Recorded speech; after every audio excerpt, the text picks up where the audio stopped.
settled a little bit, let's go and reflect on that Myles Straw trade. Was it as bad as we initially thought? Did the Astros make a good deal? Let's think about it on this special edition of the Locked On Astros podcast.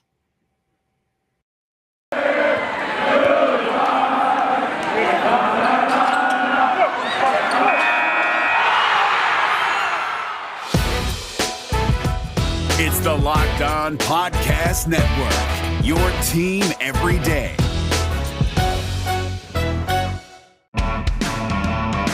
Hello and welcome to Locked On Astros, your daily Astros podcast. Here are your hosts, Eric the Man Huysman and Brett H-Town Wheelhouse Chancey.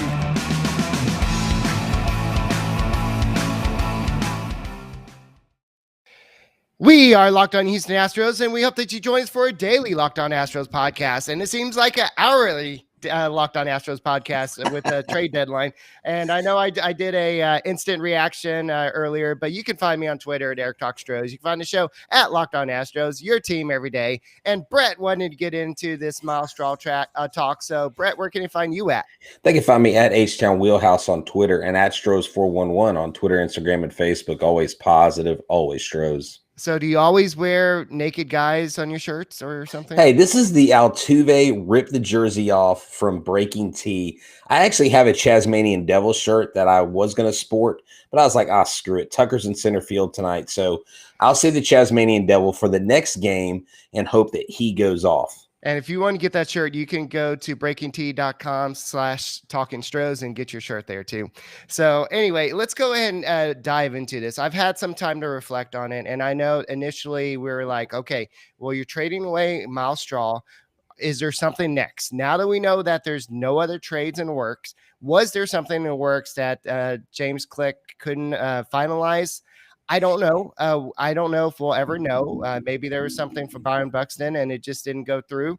I don't know if we'll ever know. Maybe we'll find out 2 years from now, like we found out about the Bryce Harper thing. But now all we know is what we know now. And what we know now is Chas McCormick is probably going to be your everyday center fielder. And just like I predicted in that instant reaction show, Jake Myers was called up, and I also predicted that you may see Jordan playing some left field and Brantley playing right field and Kyle Tucker playing some center field like we see in tonight's game.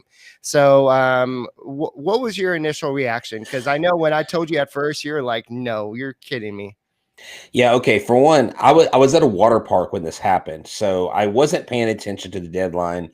Had some family obligations and was getting wrecked by the sun, and then you send me this random text about Myles Straw being traded, and I'm like, hold on, what? And then you were like, well, maybe Byron Buxton is in the works, and I was like, oh, maybe Eric has sources, but you were just speculating, and I thought, wait, why are we trading Myles Straw, and who are we trading into? And like, I didn't understand what it was all about because I wasn't engaged like everybody else was. But apparently I was thinking what everybody else was thinking, like, WTF, what is going on? Why is this going on about, like, why are we trading away a center fielder? Now, he's not Altuve. He's not Brantley. He's not Bregman, okay? But he has become a big part of this ball club, Eric. And if you're on Instagram a little bit, and you've seen a little bit of Yuli Gurriel or Alex Bregman, you see the interactions that someone like Myles Straw has with the team. My concern after the fact is, A, do you disrupt some team chemistry? And does this kind of upset the clubhouse a little bit? I believe there's enough veterans to kind of get over that stuff, and it's a business and you move on and you're adults. But at the same time, when you start jostling with team chemistry and everybody else around you is tooling up, everybody else around you is ramping up, making these big moves, does that have a negative impact that's not foreseen right now, but comes later on down the road? That's my biggest concern. Not that they traded Myles Straw, but what Myles Straw, I think, was in this clubhouse. Because if you watch social media, he's always joking around with the guys. He's got a great relationship with him and, like, Alvarez when they were in Corpus together. So a lot of them came up together. So that's the part that bothers me. And And I just think Myles Straw really had been earning his time and really had been doing a good job. And you hate to see a great player that's worked really hard to get to where he is to now be on a different team.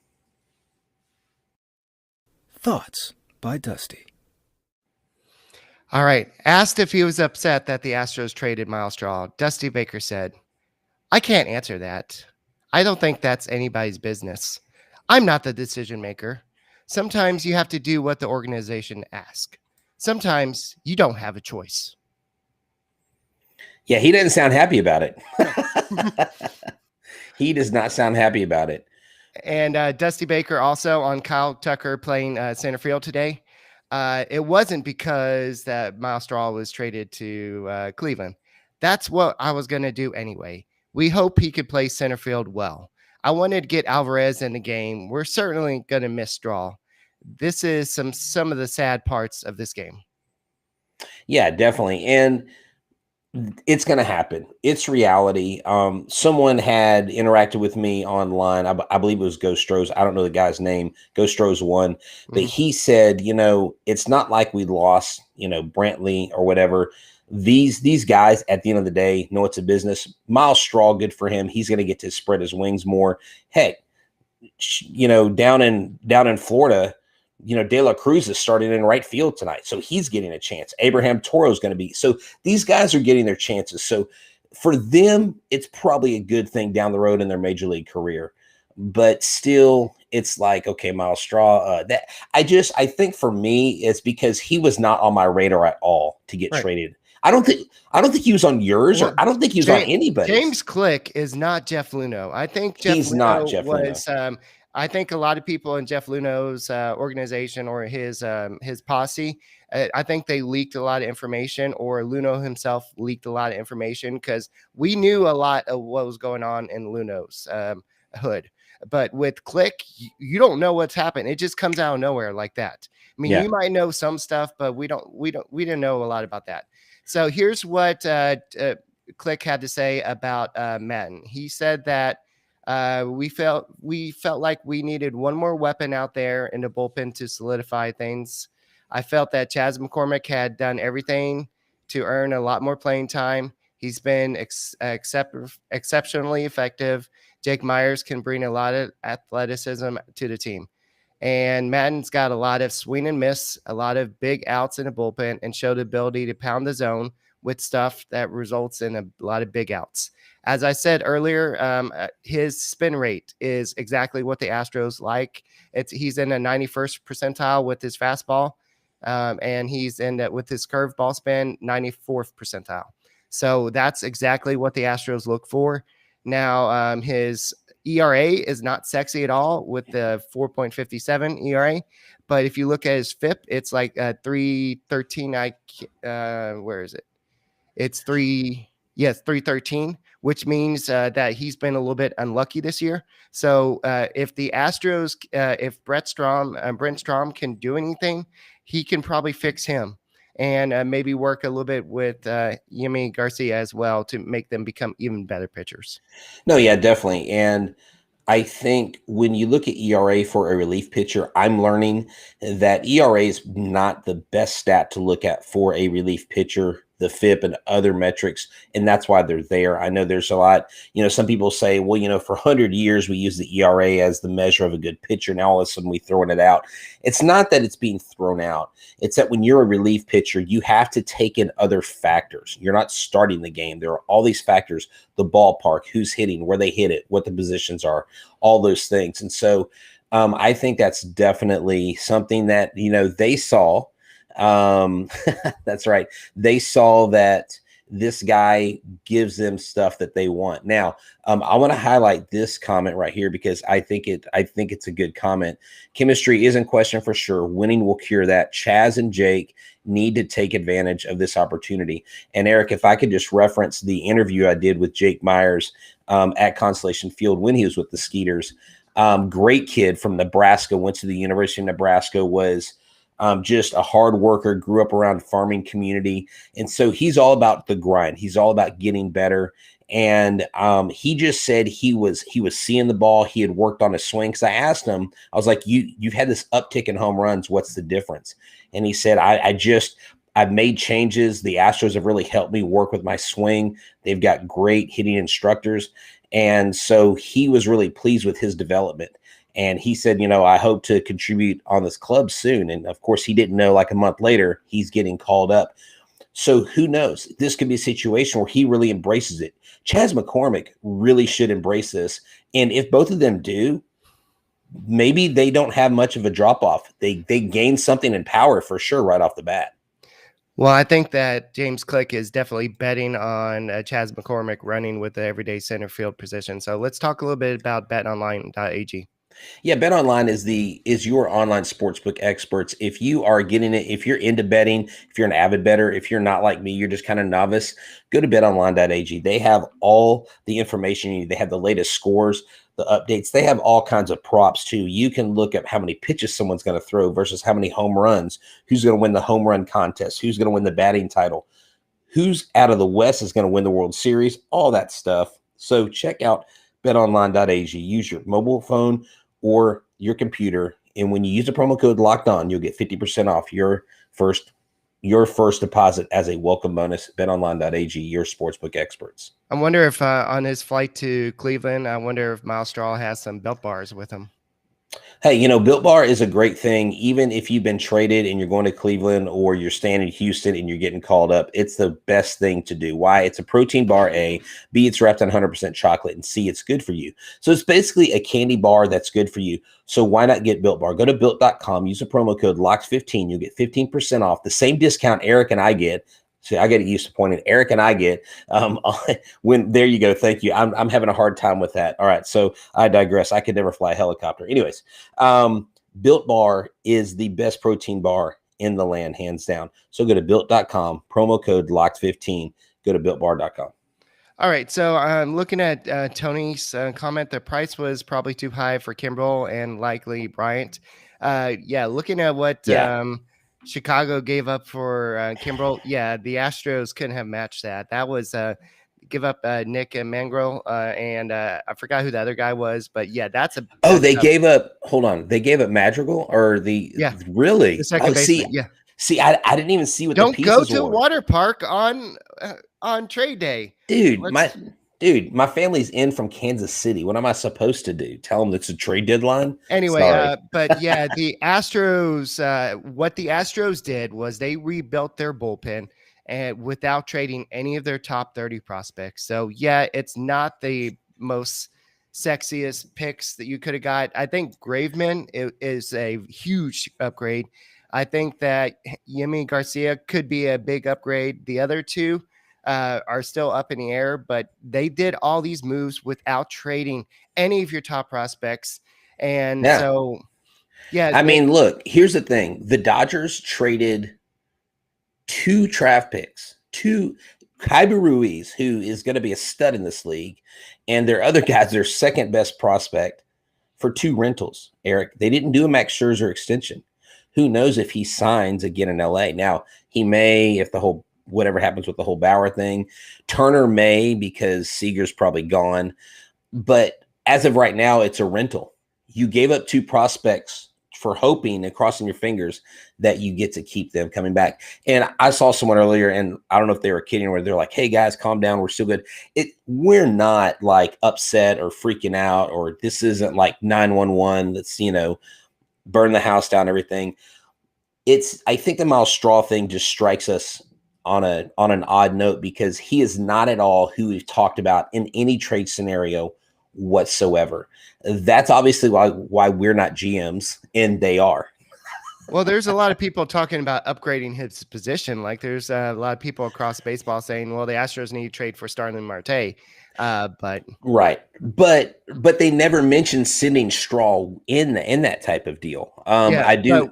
What Click did was he used the 40-man roster players. I think Larry, the GM, mentioned that, like using not the top prospects, the ones with a lot of years control. I know that Straw still has a lot of years control, but I think the Astros saw what they saw in Myles Straw, and the Indians probably liked Straw, and the Astros apparently were after this guy. So I think they found a match, and they're just like, hey, we like what we see in Chas McCormick. We want to give this guy, Jake Myers, a shot. So, yeah.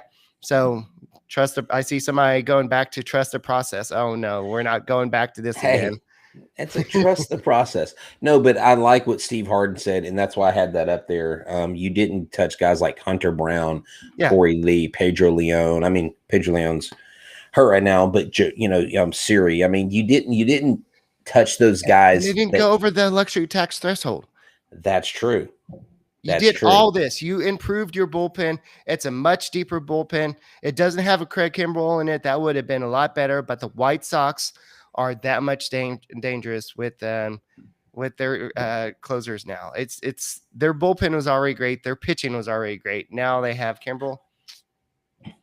So let me ask you this: what are the fans' reaction the first time Mayton gets in a game and he gives it a home run? Are they going to freak out? I think it's going to be like this.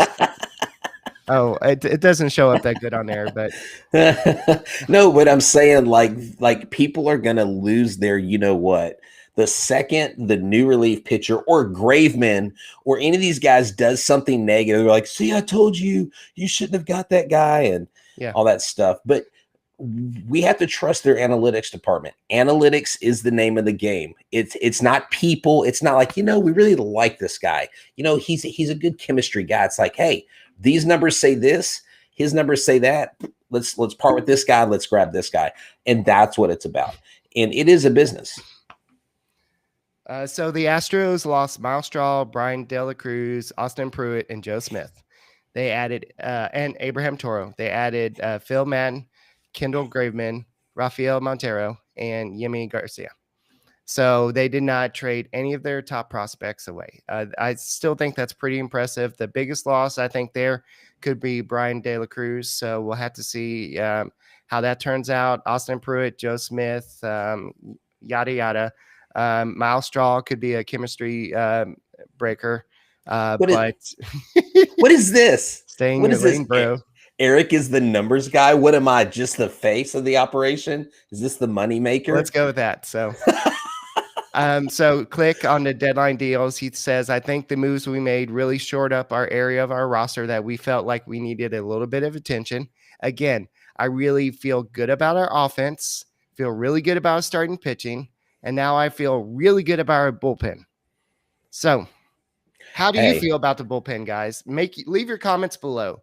What do y'all think about the Astros bullpen? Is it good enough to compete against the White Sox and now the improved Yankees lineup if they make it to the playoffs? And now we have the Rays and the Red Sox, and now we have the super team and the Dodgers. Yeah, exactly. But so let's just flip the script a little bit. What happens when those teams don't make it? They are basically a boom or bust type of team. If the Dodgers do this and they don't win the World Series, it's an abject failure on its face because you trade two of your best prospects and you get two massive names who is going to face the Astros. Max Scherzer's first game as a Dodger will face the Astros. Is it a thing of destiny? Is it the stars aligning, the future World Series matchup and what's to come? They get to the World Series and the Astros beat them in 6 games. Then it's a failure. And the Astros look like the smart ones on the block.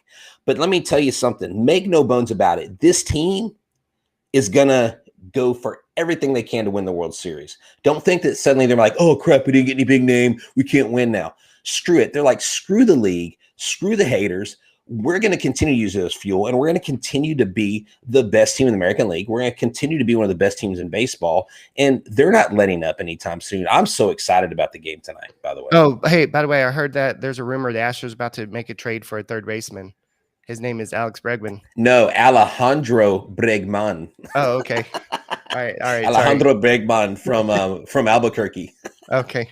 All right. So, yeah, I'm excited about this series, especially to see some of the new guys. I know Yimi and Raphael, and Kendall should be ready for tonight's game. So we should be able to see them tonight. We won't be able to see the new guy. I already forgot his name. That's how memorable he is. Phil Madden. So hopefully hopefully this guy turns out to be something. But what we've seen with all these guys that Click has gone out to get is spin rate. He seems to really emphasize the spin rate, and I think that we're going to see the Astros go back to digging the spin rate. So we'll be talking about this on Monday, on Sunday's Locked On Astros podcast, and I believe we have a special guest Monday night, right? Yes, on Monday night, we have Ben Verlander coming back, and we're going to talk more about this. We're going to get his take on it, somewhat of a veteran of baseball himself, and so we'll get to hear what he says. Oh, yeah. I do want to hit on this before we go, because Rayleigh, it was announced that, and you sent this to me, and I was like, dude, you're just sending me these things to piss me off. Like, why is the league suspending Rayleigh for 3 games? Okay, why is Dusty Baker suspended for 1 because of something he said? When somebody gets suspended for throwing at a batter, the manager gets suspended for a game as well. So that's standard. But he freaking I know it's a breaking pitch ball. I'm like, come on. Here's the thing. Scott Service is butthurt. And I'm sorry, I lost a lot of respect for Scott Service in this last series. All he did was whine and complain like a petulant prepubescent teen. Okay. You know what I'm saying? I'm serious. He was whining and complaining the entire time.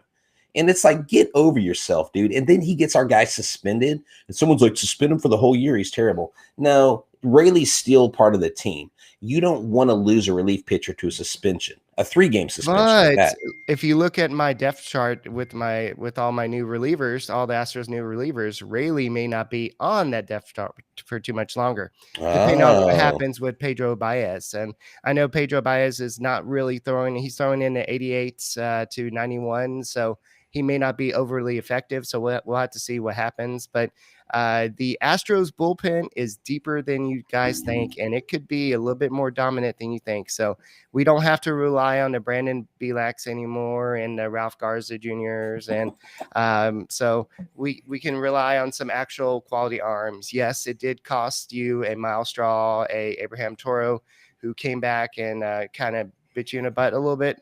But you're going to have to give up something. And the Astros didn't give up those guys y'all didn't want to give up, which is Pedro Leon and Corey Lee and Hunter Brown, yada, yada. So we'll have I like yada, yada. He's a great Cuban player coming up through the system. Yeah. So we'll talk about we'll have some more to talk about on Sunday night. We'll kind of reflect the Giants series and maybe have some more reflection on the great Myles Straw trade. So we're going to end the show with this. Through the storm, we reach the shore. You have it all, but I want more. With or without straw. That's right. There you go. There's my song. With or without straw. Tell me not to sing. And you can sing. Hey, what's up with I this? can sing because we got 77 people on here, but I'm feeling great, man. This is awesome. Guys, keep subscribing, keep sharing with your friends. Like I was telling a kid, I was on the tube going down. Someone said something about the Astros. I said, hey, I've got an Astros podcast. You have to check it out. I was like, Locked On Astros, we're your team every day. And I went down the slide and I put H-Town Wheelhouse out. They loved it. They were cheering for me. So spreading the gospel of H-Town and Locked On Astros. Well, the Astros will be out without Dusty Baker tonight, so we'll see if they can handle the pressure, and we'll talk to you on Sunday. Go Stros.